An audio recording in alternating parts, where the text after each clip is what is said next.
by far, the Sunday night thriller.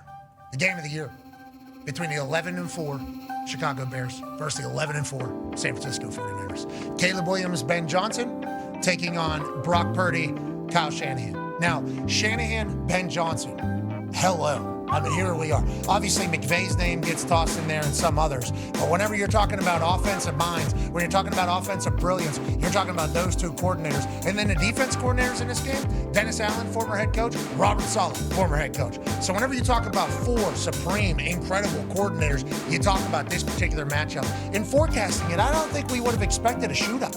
I don't think we would have expected this thing to get to what it got to. But as we were watching it, all any of us could think to ourselves was, wow, football is the greatest. Brock Purdy's obviously dancing his ass off. He's got the Dougie down pat. He said he'd been practicing that in front of the mirror. He certainly has.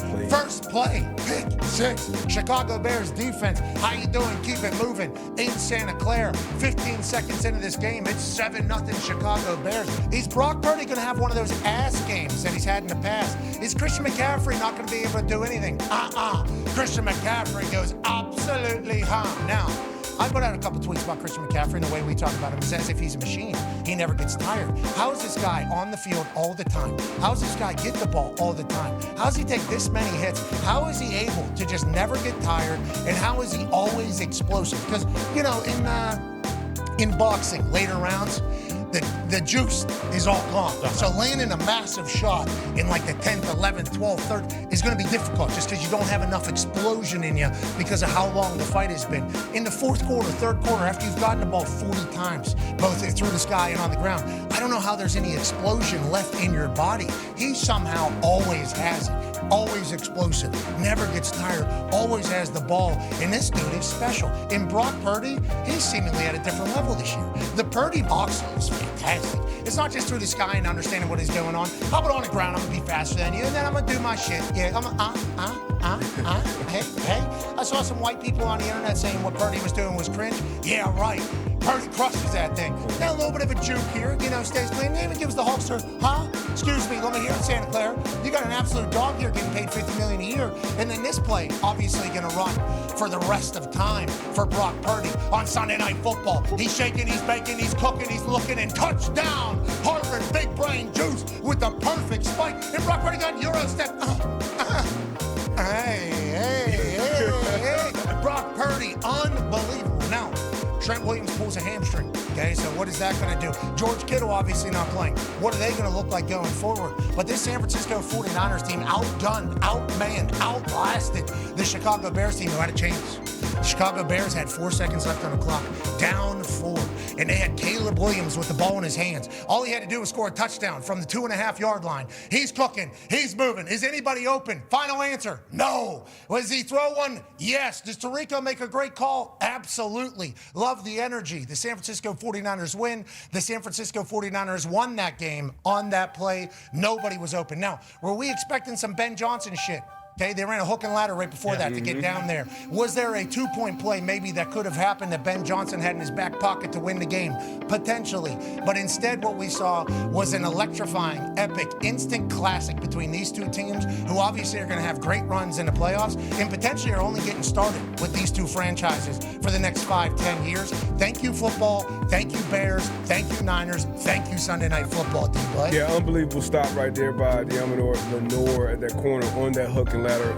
He likes to get that edge right there, even get out of bounds. It's kind of a different game down there. You kind of maybe some Bears fans wanted this play a little closer to the end zone, but if he wins, they win it. He scores right there. Ben Johnson's a genius. Just a great game by both teams, both offenses. Usually you can find some corner of the internet bitching or moaning or something about any game, and most of the internet is pretty universally agreed, like, hey, this is a great game. It's a great primetime game. Went back and forth. Wasn't history, I think, back and forth being tied all the way up until 35. Just an unbelievable game. Great game by Caleb Williams as well. 330 in the air, 2 touchdowns, no interceptions, but back-to-back games now for Brock Purdy being responsible for with 5 touchdowns. And we always talked about it early in his career. Hey, he's just doing this because of Kyle or Debo or Ayuk. You mentioned all those names being out of the lineup and then putting this shit on his back. So just a big-time performance by both of these teams and an unbelievable job by the Niners. Still got a chance to get the 1 seed and have home field advantage throughout the Super Bowl. Tongi's doing his thing, Pearsall doing his thing, Jennings doing his thing, having a couple massive plays, and it's like without Fred, we saw Fred last night, which was cool. It was good to see Fred. He was pretty active. Without Bosa, is this team going to have enough?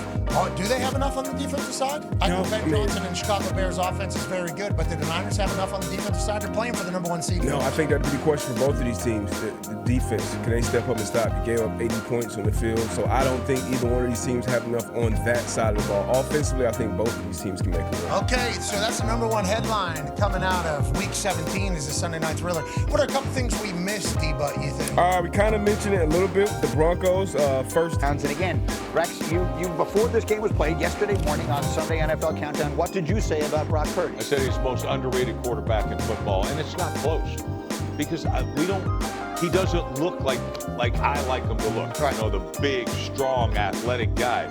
He's short on arm talent compared to some of these guys. Arm strength. Arm strength. Yes. Okay.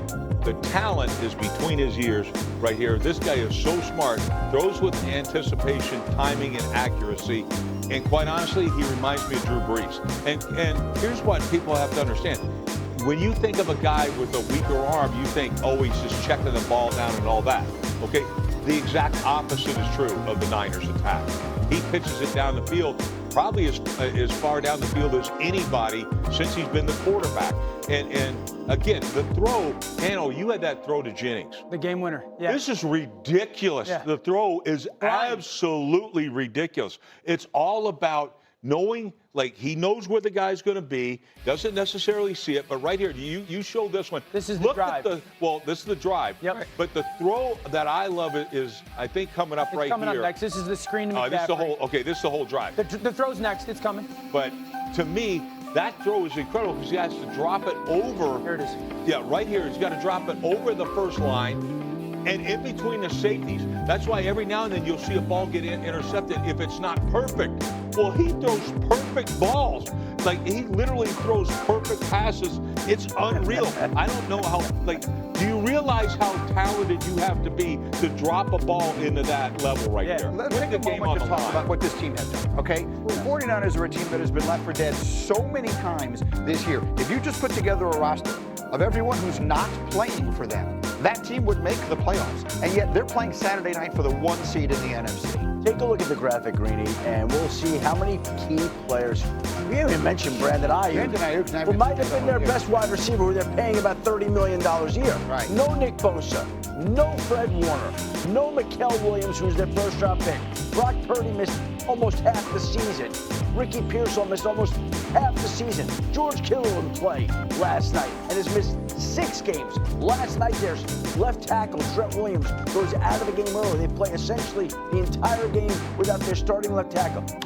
There's not a team in the league, I don't think, that could withstand all this and be in a position to play for the number 1 seed in the final week of the season. Yeah. Well, I just go back to last year. I mean, it reminds me of Detroit. Yeah. But unfortunately, what happened? They didn't hold on. 1 seed, and what happened? They got blown out. beat. And so, to me, I'm telling you, better get some of these pieces back, or it could happen in the Niners. Well, I think it's why Kyle Shanahan should be the coach of the year. Yeah. And that's Liam Cohen in Jacksonville has been amazing. Ben Johnson in Chicago, Vrabel in New England. It's also, I remember the start of this year when the injuries started to pile up, and I was like, can McCaffrey hold up? Yeah. Because the burden that they were going to put on Christian McCaffrey, can he hold up? He's been remarkable, and I think the MVP is really a 2-man race right now, and it feels Stafford's probably in the lead. Drake May is literally right there, but McCaffrey would be right in that conversation as well. I mean, the amount that they ask him to do from a run game perspective, from a pass game perspective, from an attention perspective, we haven't given him enough of praise. We've given a lot of praise to the quarterback. Brock Purdy's been great. Kyle's been great. God, Christian McCaffrey has been absolutely sensational, man. We've talked about Drake May and Matthew Stafford for the MVP. I don't recall anybody's mentioned Christian McCaffrey for the MVP, and I don't know that anybody's been any more valuable I don't this disagree season with you, than Shannon. Christian McCaffrey. Well, I mean, you could go in 1,000 yards rushing, 1,000 yards receiving. We've only seen it, what? He's got that this year? He's 1,000. No, but it's getting ready to He's happen. getting very if he close. doesn't He has have it. 1,200 yards rushing, essentially. I'm getting his numbers for you right now. Keep going. Yeah, and to me,